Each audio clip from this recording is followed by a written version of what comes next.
Okay, so I think that we can go ahead and get started. So, Robbie, over to you. Thank you so much, Sarah, and welcome everyone. It's good to have you all here, and welcome to this event in this series of Bridging the Gap, which was an initiative begun with Deborah Avant, who's the current president of the ISA. And this version of it is called ISA in the World, Innovative Public Engagement. So I'm going to just read the little paragraph, and I'm going to provide a quick intro to our speakers, and then I'll tell you what we're going to do over the next hour. So we're living through a mercurial period. So basically, I wrote that half a year ago, and it's just it's mercurial, more mercurial, more mercurial. So anyway, a mercurial period wherein the relationship between higher education and the public sphere is full of uncertainty. Bridging the gap between the academy and the world has become ever more challenging. In this environment, how might scholars build inclusive partnership with civil society through innovative methods of engagement? This dialogue between IR scholars and members of Johns Hopkins SNF Agora Institute is going to explore the issues and consider some practical ways forward. And the panelists we've got in no particular order, just in the order that they're on my screen. Henry Farrell, who's the SNF Agora Professor of International Affairs at Johns Hopkins. Joshua Busby, who's the Associate Professor of Public Affairs at the University of Texas at Austin.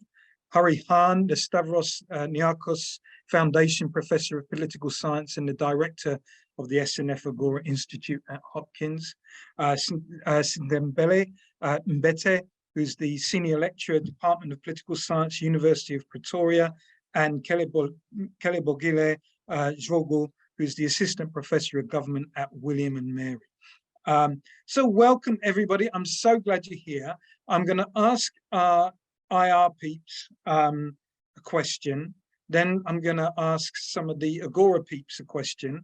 Then we're going to have this incredible conversation, so no pressure, guys. And then all the while, if any of the attendees want to put a question or a comment, do that in the chat or the Q&A, and I'll collate them. And then the last part of this hour, the last 10 minutes or 15 minutes, we'll do a Q&A. So let's start with Joshua, you're on my screen as the first person. Yes, can you tell us what kind of engaged work you do and what are the biggest challenges in doing it? Thank you. Thanks so much for having me. I'm delighted to be here. I work on climate change governance, climate change, climate security, clean energy transitions, and global health as my core areas of research.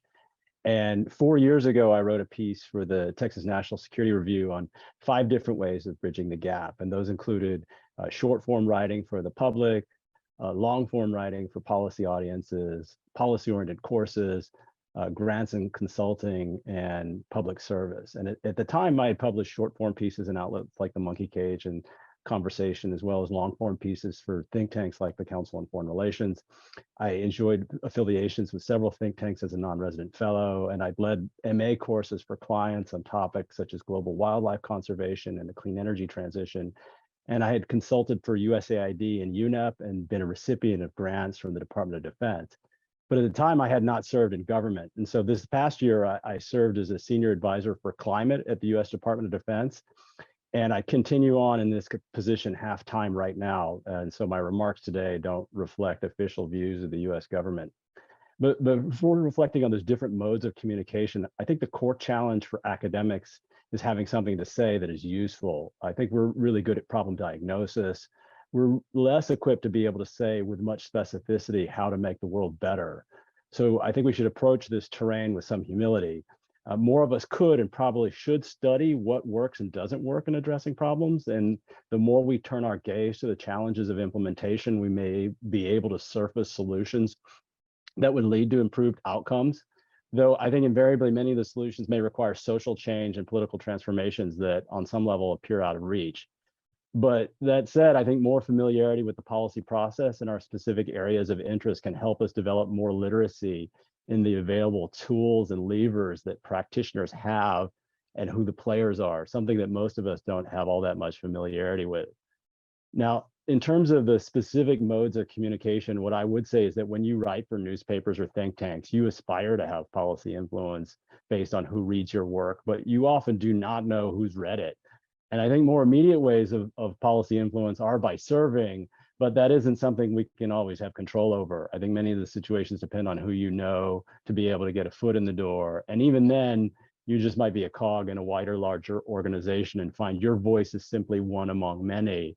And you have to adopt the positions of your unit or senior leaders rather than exercise your own independent judgment.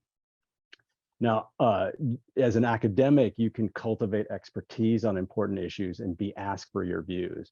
And I think, sometimes in hiring or in tenure discussions, we might elevate public testimony as a sign of influence because we are asked for our views from policymakers. But in my experience, I think private briefings can be as, if not more, consequential. You get more time with policymakers, perhaps those closer to decisions, and it may just be you and a group of policymakers who are there just to hear your views. So that elevates for me the importance of developing real expertise in particular places or problem sets, which cuts against some of the methodological drivers to speak to more cases and places. Knowing a lot about a country or region, knowing those languages, knowing a lot about particular technical subject matter, those are subject matter experts who are prized because many government and intergovernmental folks are process generalists who rotate between jobs and do not have specialized expertise over many of the issues they encounter. And the last thing I'd say is that there are different vehicles for social change and not all of them rest on serving in government. Social entrepreneurship was faddish 10 years ago or so, but remains relevant, especially with the rise of super empowered philanthropy. And I think in the clean energy terrain where I do a lot of work, private sector actors are hugely important. And those traditional NGO watchdogs and media actors who elevate injustice and inequity are going to be as important as ever in a world of disinformation and cruelty. So I hope you find your way to make your mark. I'll stop there and look forward to the rest of the discussion. Thanks. Thanks so much, Josh. Appreciate it. Next on my screen is Kelly. Yeah, so I came to public writing with a slightly different goal. So I was socialized at my PhD program into writing for a popular audience as a means of research dissemination, not only for the public, but also for our colleagues, right?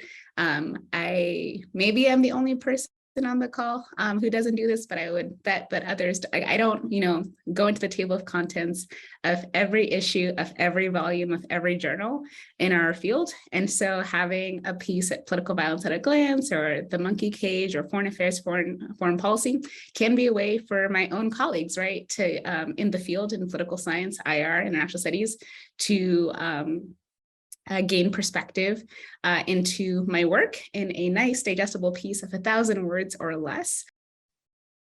The recording is back in progress. Great. We wrote this essay in foreign policy, initially online, but then it appeared in the summer print issue on why race matters in international relations. We weren't really saying anything new. So to Josh's point about, what do you have to say?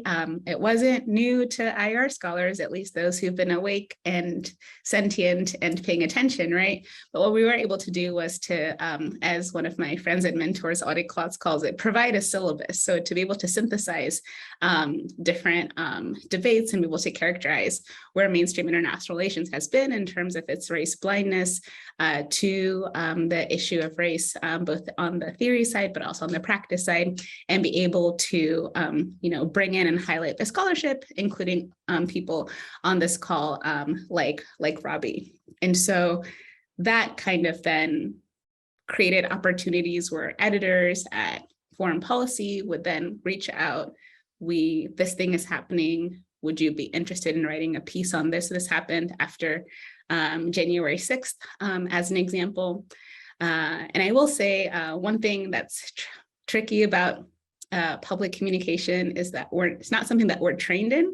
And so I was very fortunate in the spring of 2019 to attend a day-long workshop hosted by the Monkey Cage at the Washington Post in San Diego. And so we got basically trained in the anatomy of an analysis piece that seeks to translate academic research to a general audience. And so that was amazing. And it's good to see Henry on the call as well, as being part of these efforts to facilitate and grow the number of political scientists who are contributing to the public square, leveraging insights developed, in my case, in global and comparative context, and translating them to a US context and to a US audience. So initially about getting my research out, and then increasingly being called on to provide expertise. And a lot of the things I feel like I fall into them. I'm like, oh, I have something to say about that. Let me send an email to the folks at the Monkey Cage. Or just receiving like email invitations. And I'm like, sure, I can do that CNN interview. Oh my God, I'm going to be on CNN now. And so just a willingness and a readiness. But I tend to keep things that are very like close to my own works. I know some people, you know, they'll like accept any and every call. For me, it really has to be tightly connected, closely connected to my research on human rights, transitional justice, and international law and courts. Definitely, there may be interlopers. In fact, there are sometimes in public discussions. And so for me, I think it's let the experts in respective fields be the ones to do that work. Thanks so much, Kelly. Great. Sithembile. Thanks. Can everyone hear me? Yeah. Just want to make sure, because I'm not sure about my internet connection. Thank you so much.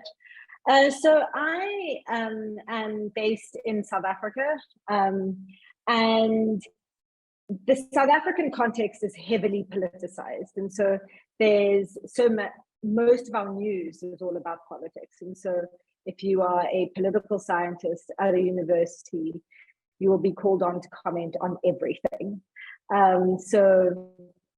And also just because of history and all sorts of things, South Africans don't really engage very much with international politics. And so a lot of the engagement and public engagement that you end up doing is around domestic political issues. I joined the University of Pretoria and did my PhD after having worked in a civil society organization and think tank, and then working in government. So, so much of my pre-PhD work was domestic policy and domestic politics related, and especially a lot of work around elections. My doctorate was in international relations, looking at the UN Security Council and the role of elected members of the Security Council in policymaking in the UN Security Council, and focusing specifically on South African foreign policy.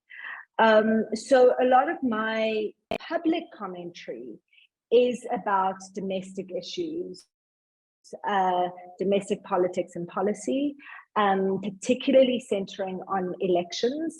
And there was a weird kind of, I found that there's been a great intersection between that work and the work that I do on the UN and the UN Security Council, because so much of the UN's work now is around post-conflict peace building and organizing elections and that kind of thing.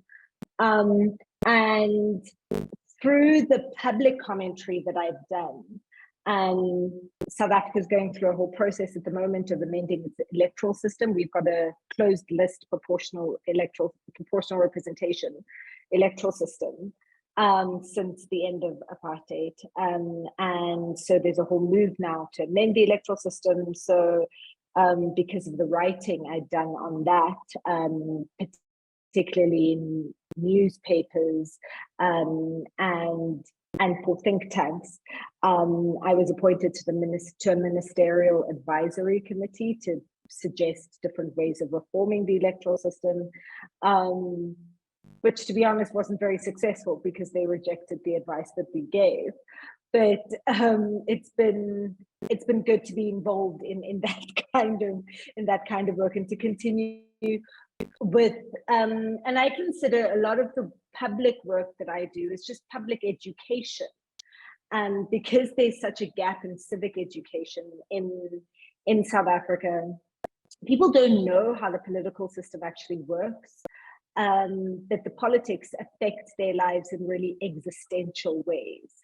And so a lot of the work that I do is really educational, just explaining terms to people, you know, and not just actually the general citizenry, but also politicians, you know, because of the way that politics works here. There's many of our politicians who aren't university educated, who don't understand a lot of how the world works, including all the big sort of dynamics of international relations. And so I found it really interesting. South Africa served a third term as an elected member of the UN Security Council in 2019 and 2020. And I had officials from the Department of International Relations and Cooperation, which is our Foreign Affairs Department, coming to me saying that they'd read some of my PhD because they needed to know how things work. So it's a very different context to the United States, because many of the people who work in these areas don't have formal education for it. And so that's a lot of what my work in terms of doing engaged research has done. I mean, one of the limitations of that, though, is that the kind of IR research that I want to do, which is sort of historical international relations, how did we get here? And sort of writing in Africa into our narratives of the formation of the world as we currently know it. Sometimes that work feels kind of indulgent because it's not required urgently now. And so it often gets left on the back burner. So that's kind of that's most of the engaged research that I do. And then in terms of other sort of teaching, I have been working on a program in the last sort of 3 years, doing political training for aspirant political leaders in the Southern African region. And that has also been kind of engaged research and teaching, which I've actually found really helpful in contributing to my academic work. I'm going to end it there. Oh, thanks, Sithembile. Maybe, I'm just picking on the table, maybe the South Africa and US situation is not quite as different. But anyway, as of education. But anyway, Hahrie, could you tell us something about Agora first? Just tell us something about the aims and the agenda. Sure. So first of all, I just want to say thank you to Robbie and the ISA for inviting us into this conversation. And it's been really great already. And I'm looking forward to the conversation and excited to talk with you all about the work that we're doing at Agora. So just to give people a little bit of background, so the SNF Agora Institute is a multidisciplinary institute at Johns Hopkins University. We're still relatively new, depending on how you count. We started somewhere between 2017 and 2019. There's different ways to kind of designate the founding of it. But we're still very much in the phase of building the plane as we fly, which is what we say. And so reasonable people could disagree about how you might characterize the SNF Agora Institute. And I invite Henry, who's a member of our faculty, to do so. But to give a little bit of high-level background, we call ourselves an academic and a public forum that's dedicated to realizing the promise of the ancient Agora in modern times. That's kind of one of our taglines, with the idea that the notion of the Agora, the kind of informal civic spaces within which people gather, are foundational to making democracy work. And that's something that's been emaciated and hollowed out around the world. And so part of what we're trying to understand is how we can harness the capabilities of higher education to be able to strengthen democracy. We organize our work around 3 functions. We call them discovery, design, and dialogue. Discovery is straight up academic research. All of the departments that we are members of, do discovery all the time. Dialogue are the kind of events and convenings like this one that we participate in and also that we host through the Institute. I think of both discovery and dialogue as being pretty common to a lot of academic institutes like ours. I think the piece that feels the most experimental to me is our third pillar, which is what we call design. And design, in my mind, is this question of how do we turn academic research and knowledge into usable knowledge for civic and political actors out in the world? And then vice versa, how does the knowledge that's created among practitioner communities in a variety of different ways cycle back and feed into the scholarly work that we're doing? And I think design is a place where at the SNF Agora Institute, we're doing the most experimentation. I think typically the models for design, so to speak, that universities have fall into a couple different categories.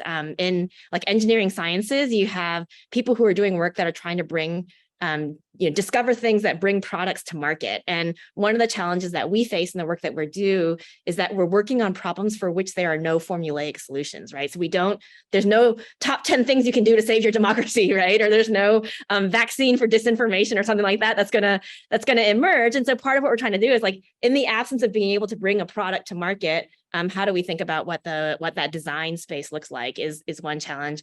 Another challenge is I think a lot of what Josh and Kelly and Sithembile have already said, which is I think a lot of us as scholars come to this work of public engagement in sort of a happenstance way because of different opportunities that have emerged or efforts to try to get our work out in the world. And part of what we're trying to think about at the SNF Agora Institute is how do we create an infrastructure that allows faculty and people who are members of our community to do that work with intention, to think strategically about how we want to do that. And so maybe I'll just sort of frame kind of three different tensions that we think about in doing this, and then see if Henry has any thought, and then ask Henry to add things. So the first is we think about the difference between dynamic products, for lack of a better word, and static products, for lack of a better word, that we can create. So I think there are certain things that we do as scholars to propagate ideas where we create static pieces of work that then go out into the world and take on a life of their own. So this could be short form writing, it could be academic writing, it's long form writing, but you kind of put it out there and you don't know who's going to read it, right? And sometimes you hear from someone in South Africa who's read your work and it's really amazing, right? Or sometimes no one reads it, right? Except and that's not so amazing. But these things happen in different ways.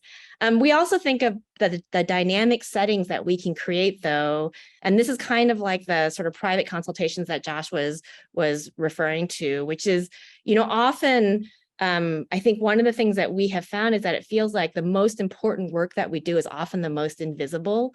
And so those static products are things that often can get placed in high profile places. They have a lot of visibility, but it feels in some ways that the work that is most impactful is when you're in that dynamic conversation in the context of a relational interaction with another civic or political actor. And so trying to think about the tension between those things is one.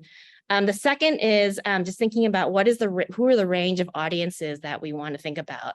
Policymakers are one, but as an institute that's focused on the Agora, we think about organizers on the ground. We think about government, everyone from government bureaucrats and policymakers to the range of different kinds of people who constitute both the formal and informal entities that constitute our public life, and trying to think about how we might reach different ones of those in different ways. I was really struck by what you were saying about the idea of civic education, that part of one role that we play for non-elite audiences is just educating them and making accessible to them some of the work and the knowledge that is available. And the last one, and this is one where I really think my colleagues and I might disagree, and Henry, you might disagree with me too, is I always think about the difference between, I think this touches on some things that other people have said, between possibility and probability. And so what do I mean by that? There's a quote by a Jewish theologian that I love, that I use all the time, that says, hope is belief in the possibility, in the possibility of the possible, as opposed to the necessity of the probable, and that the entire intellectual architecture of social science is dedicated to trying to figure out what is probable. But often in some of the most urgent problems that we face, we have to think about what is possible, right? Which isn't status quo. And because of the way power works, status quo is often the most probable outcome. But when you're a government actor, when you're trying to figure out how do we change the status quo, the question is, how do you make the possible more likely? And I think that requires a different kind of intellectual architecture that underlies our work. And so that to me gets at some of the points that Kelly and Sithembile, you were making about how do you integrate the public work with your research agenda, was because I think there are different intellectual capacities, that frameworks that underlie that. And the point, Josh, that you were making about the difference between kind of, I think in work that's focused on probability, we're trying to identify trends and patterns and look at what is most probable in the world. But sometimes when you're trying to identify points of agency, you have to have real contextual knowledge about a specific domain or area. And so it demands kind of different things of us intellectually. And so we've also thought in that context of the difference between, our role in framing choices versus giving answers. Like I think in a lot of situations and the problems that we're thinking about, there aren't clear answers, but can we at least play a role in helping to frame the choices? So those are just some of the kind of overarching thoughts that I think we've been grappling with. And Henry, I'm excited to hear what you agree and disagree with on that. Okay, I'm going to be really boring because I agree with pretty well everything that you said.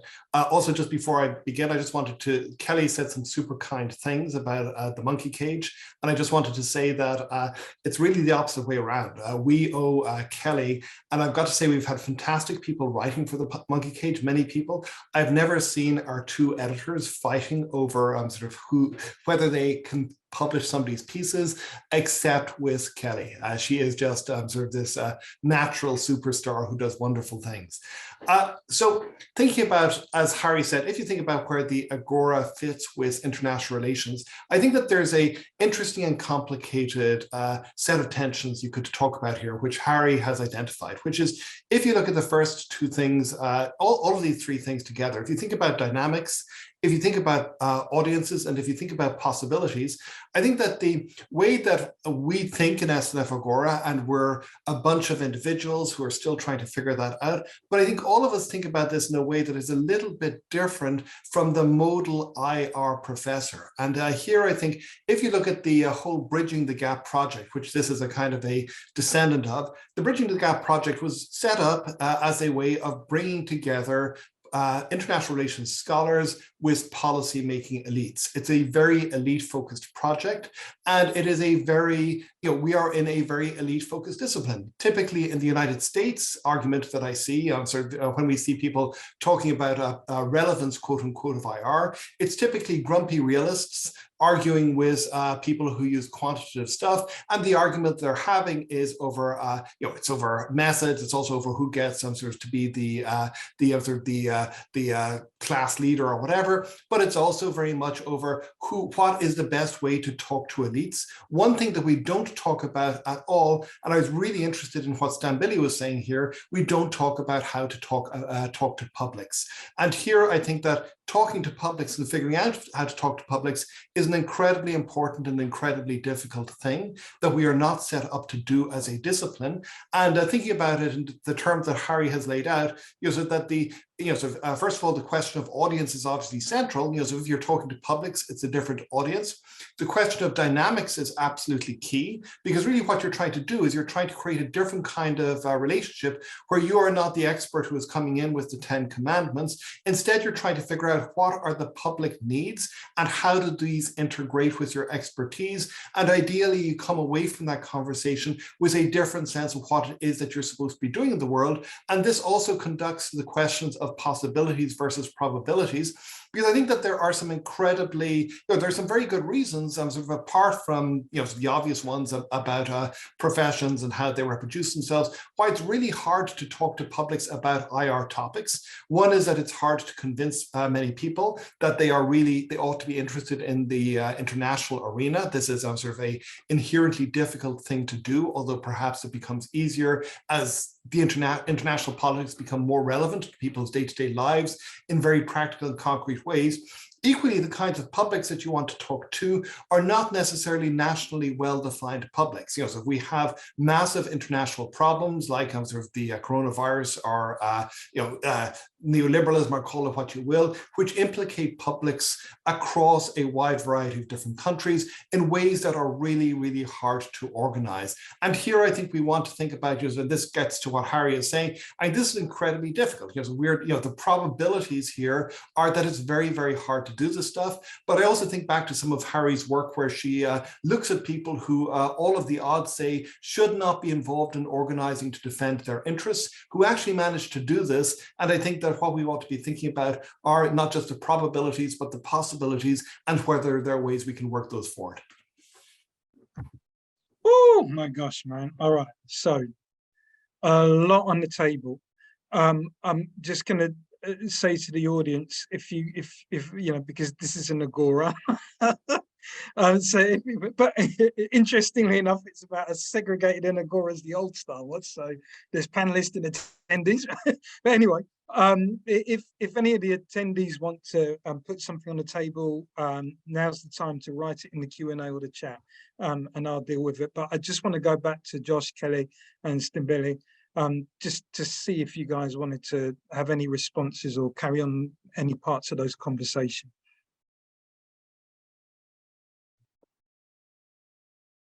If somebody else wants to jump in first, I'm happy to weigh in a little bit. You go for it, Josh.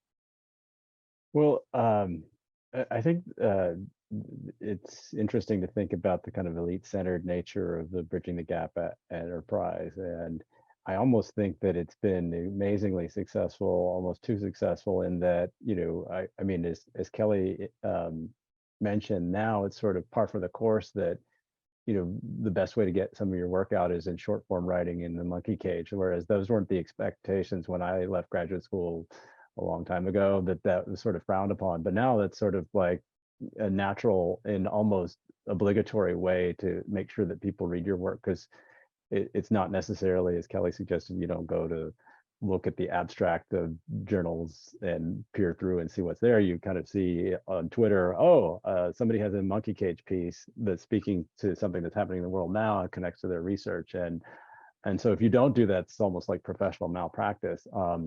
Those changes in expectations, I think, are important, but then it sort of elides this broader question of like, what are we trying to do with our work to be influential? And it kind of comes back to the question of like, on whose behalf are we speaking? Is it merely for our own professional advancement and kind of clout seeking? I think we are in an extremely privileged position, so we have to imagine that we're even if we're not doing as kind of public engagement, like I do like talks to mostly retired audiences, because those are the ones that have a lot of free time and are interested in foreign affairs, and so and you do those things. But I don't, if we're thinking about like there are hugely consequential, transformative problems on the ground that we have to grapple with. We have to do the work to try to surface those inequalities and injustices, and other folks on this panel do more of that than I do, for sure. But I think there's a responsibility of engaged scholarship that it's not simply engagement for engagement's sake to kind of advance our own personal prestige. What we really need to do is do it to lift up other voices or connect those voices to speak truth to power. And how you do that in a way that's responsible and allows us to sleep at night, I think, is really what we have to talk more about. Yeah, I will add that from when I was in graduate school, I'm like trying to get my name out versus now definitely seeing public writing, and also doing briefings with staff on the Hill in DC or with NGOs, that it's a real responsibility of our work to have to be communicating to the people we study, right? and also to have their insights and experiences reflected in our work. And that's both in the public facing work and even in the academic work. That's one thing I wanted to add. And the second thing is something that we haven't talked about yet, and that is rarely talked about, I think probably outside of group chats of colleagues and friends, is that this work is not costless, right?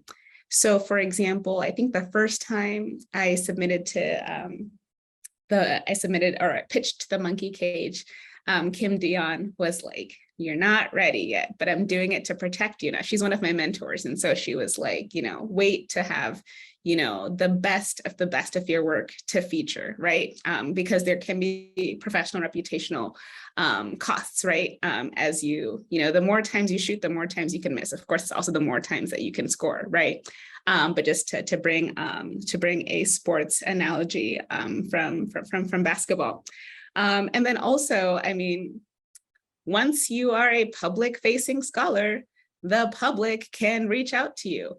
And sometimes the public, or rather the public consists of elements that are not, great or, deserving of our praise, admiration, or even attention. But because you're now out there, that is something that we need to talk about and be honest about.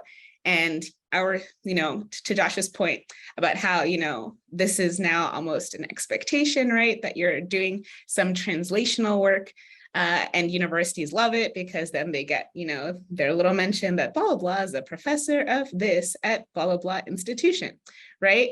So they love it. But then, when problems arise, what are institutions willing and able to do to defend and protect really their faculty, right? Because we're academics, right? We're not politicians. We're not, government workers or ex-undersecretary for this who has a detail, right? I just wanted to bring that into the conversation as well. It's not unidirectional, the communication. Yeah. Thanks, Kelly. I'm going to jump in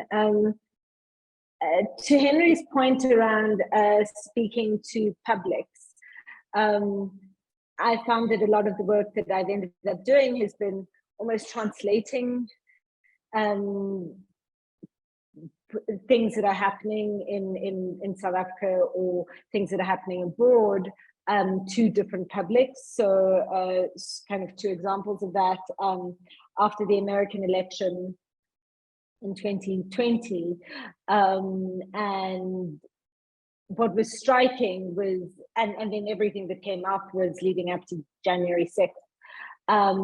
What was striking was how so many of the different dynamics of American elections and American politics aren't what American think tanks prescribe to Africans.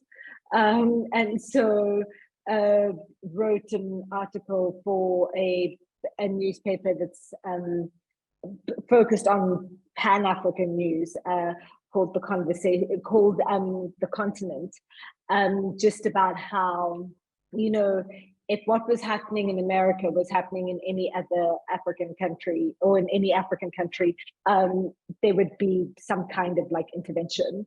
And that culminated with Yolande Booker in us being interviewed on The Daily Show to basically comment as Africans on American politics in the same way that Americans comment on ours. And that was really quite fun, but I think it is the kind of cross-regional and kind of cross-geographical conversation that needs to happen, because so often what happens in Africa is pathologized. And if you look at how politics is unfolding everywhere else, some of the things that have been pathologized on the African continent are actually a lot more common. I also wanted to just highlight, and I think there is an American version of a website called The Conversation, So the Conversation Africa is a platform for academics to pitch their research and have it sort of edited in a way that's accessible to the public. And for a lot of scholars in South African universities, the Conversation has become a platform that many of us use to get our research out, and it's open source, so whatever they put out is then used by other media platforms, and it's proved to be a really, really effective way of getting research out, but also of serving this function of kind of public education. And then the last thing I want to mention is the power of radio still in our context, because most people actually beyond TV or the internet or Facebook, most people listen to the radio. And so, you know, prioritizing. So in a lot of, if I've got something that I really want to get out and I want people to have a conversation about, I will talk to all sorts of radio stations because it gets out there. For about a year and a half, I had a slot on one of the music radio stations in Johannesburg. It was 15 minutes on a Monday morning to explain whatever political event was happening. And it was incredible to me how much engagement there was with that. And yeah, and you know, if you're on the radio, you're in people's homes, you're in their cars, yeah, Robbie, you know, car-centric societies, you're in their cars, you're in their homes, you're in their workplaces. And I found that to be a really effective way of getting things out to people. I think the point that Kelly made about the risks that you face as an individual then doing that, because you are an academic, right? And so once you are public facing, there's all kinds of expectations, but then all sorts of risks that come with it. I'm quite grateful that in the South African context, it hasn't been, or I haven't faced as much backlash as I know many journalists and some academic scholars have faced quite a horrible backlash and threats to life and doxing and all the rest of it. But yeah, but it's a huge risk once you put your name out there.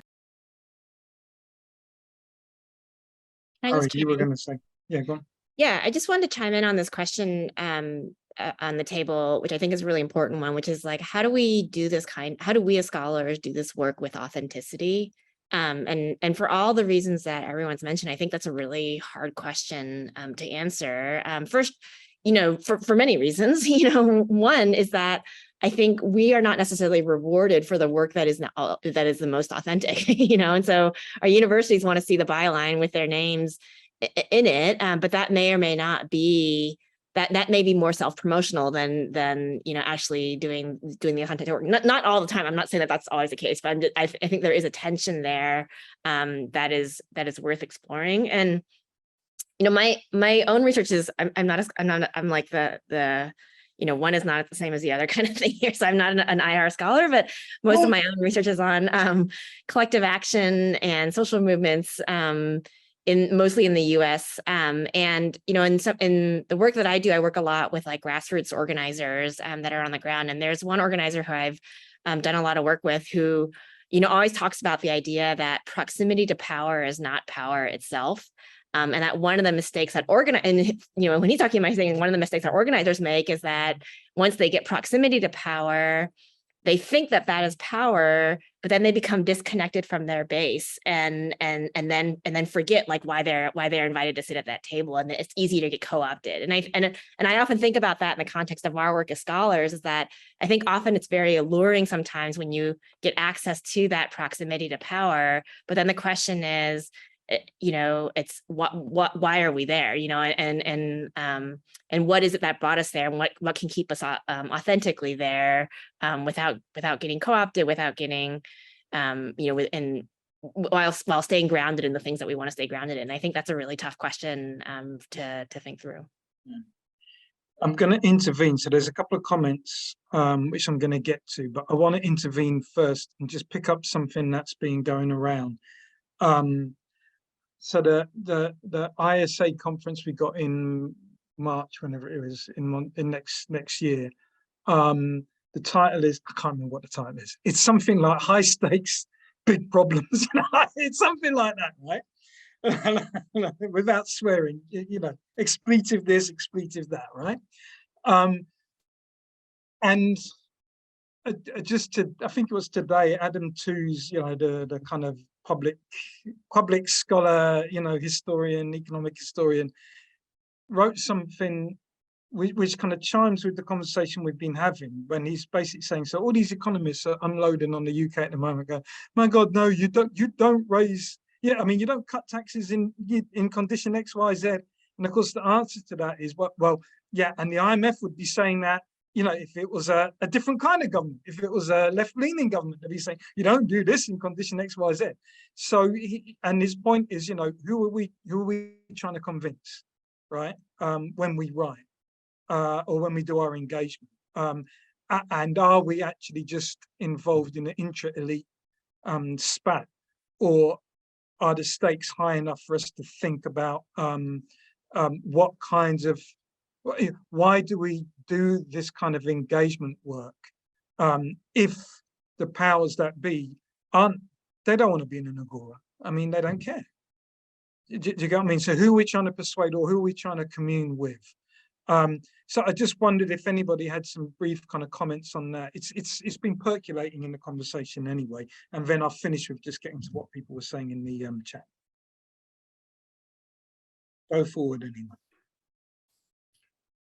One thing I'll say, which is I think a really, you know, uncomfortable thing, I think, for academics in general, is the reason, you know, people, you want to think that you're going to go out there with these fantastic ideas. Everybody's going to be, oh my God, we didn't see the world that way before. This is just wonderful. We have gotten the revelation and so on. That's not the way that things work. People take up your ideas when they see them as being useful in some way, shape, or form. And that is true within elites. That is true for the public as well. So, you know, so the bottom line is you're going to lose control of your ideas no matter what happens. You're also going to find very plausibly, sometimes if you succeed, that your ideas actually get used in ways not only that you didn't expect, but also very possibly in ways that you don't actually like. So there is this need, and this is something that I don't think any of us is particularly trained in, but for understanding, you know, sort of the strategic context in which your ideas are going to go into, not being able to predict, because you're never going to be able to predict in any reasonable way, but at least have some sort of sense of how can you do this so that it maximizes the benefits while minimizing the possible harms that can come out of it. Yeah, I would add to that I think what we're living through at the moment is the consequence of people with conservative, really badly conservative, terrible right-wing ideas, putting their ideas out there over the last like 40, 50 years. And those ideas coming to dominate the public space in a way that has been deeply regressive, but also particularly effective for the proponents of those ideas. And so I think that there's often a lot of hand-wringing that we do about, you know, well, what, you know, should I put this out there now? How is it going to be used? That I think certainly what we're seeing everywhere in the world is that there's been a set of scholars that is all kind of a set of scholars with particular a body of ideas who have been really, you know, yeah, who've just put out their ideas, no matter how discredited they would be in academia and in their communities of scholarship. And those ideas have landed amongst all sorts of ordinary people, and it's not producing very good results for many countries in the world. I saw a tweet earlier today where I think it's a Nigerian or Ghanaian commentator said, you could tweet this this country is finished. And pretty much everyone would assume it was about their country. That's the absolute state of the world right now. And yeah, so I think that there's, we need to just, I think there's a lot of second guessing that some people do around the ideas that they put out, which isn't as necessary. Thank you. So I just wanted to turn to the chat. Dr. Yolanda Booker. Yolanda, how are you? Oh, you can't answer because this isn't an Agora. Sorry, Hahrie. We drew you in on false premises, man. We got a division between the elites and the masses. But anyway, Yolanda says Kelly is right, and the risks and costs are different as well for racialized and gendered folks. Then there is a interloper. ISA webinar 2. Who is that? But anyway, ISA webinar 2 says, I see the bridging the gap as a multi-directional relationship with participants from academia and the public. Some of the publication outlets that you mentioned have paywalls. How can the public bridge the gap without confronting a paywall? So maybe we could just finish on a little point of political economy. I mean, what do people think about that? Going back to the Agora idea, to be frank, right? Josh, go for it, man. I mean, I always put stuff up on my website, so if anybody had problems finding something, I guess it would be easier if people, as a general rule, could get access. But if there was something interesting, I mean, I think that in practice, you just contact the author and they'll send you a PDF, even if it's not quite up on their page. I often sort of ask for forgiveness later. I've never had a publisher come after me for putting PDFs of my work up, whether it's a long form or short form.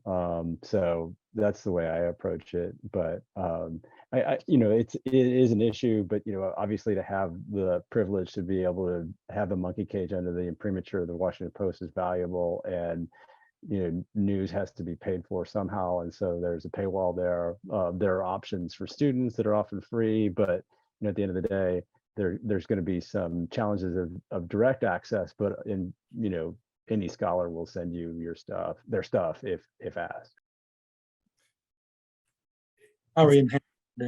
Yeah, very quickly, it's something that we've thought about a lot and that we still think about.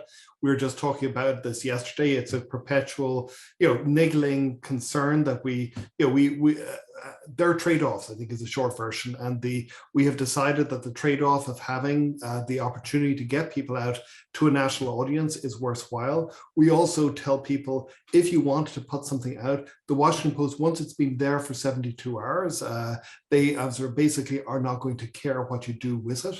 And the other thing you do not hand over your copyright to us when you are publishing something with us. And so I think that legally there probably isn't all that much that we can do to you if you actually put it up on your website. I'm not offering that as specific advice. I'm just making a general comment as to the state of copyright law in the United States of America, which people can interpret as they like. I think, No, go ahead, Hahrie. Okay, I'll just say that so I think that part of our job as scholars is to try to make knowledge and information accessible to a broader audience. And so I think all these ways in which we try to do that through our websites, through other things is important, but it does get to the bigger tension that we were talking about before, which is that the things that are marketable are not, are sometimes the things that get rewarded, because they can be paid for in a way. And so I think another part, or maybe like a parallel to that challenge, is how can we, and this is where I think institutions like Agora, have a responsibility, is to think about how can we kind of, in a way, sort of subsidize the work so that scholars can do the other kind of work that maybe isn't necessarily as marketable or as visible, but potentially equally, if not more important. Yeah, I was going to say that I found that engaging on television and radio is also really helpful, because the TV shows, the YouTube links sort of live, and they're free to people to use. I haven't actually started recording a podcast or anything, but I know with colleagues that that's been a really useful way to get things out in a cost-effective, or get information out that's free for people. But I think the print media landscape and the business model of print media is so difficult, right? In terms of being able to produce work sustainably that can get out to people. Being able to put links and copy on websites or sharing on Twitter, I found has been has been the best way to try and mitigate that. Mm-hmm.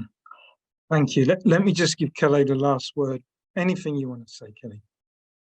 Yeah, just thank you so much for the invitation to engage in our partial Agora, or an Agora where others will watch the discussion. I think it's really important that we have these discussions on the benefits and costs of this work that we do, and to hear from scholars about why they do public-facing work and how they do it. Yeah, the idea of like radio, I was like, oh yeah, I guess I've done podcasts, but I don't think of that as the primary vehicle through which I engage the public more through my own writing, where there's a bit more control because you can, go back and read and reread and circulate with colleagues and all of that. But to a point raised by the other panelists, it's a real privilege that we have to lend our expertise, to be in the Agora, to be in the public square. And so, and equally to be in conversation with each other. So I'm looking forward to the rest of the series, and also to seeing more folks' contributions. Thank you, Kelly. And that links to really the purpose of bringing together you guys today.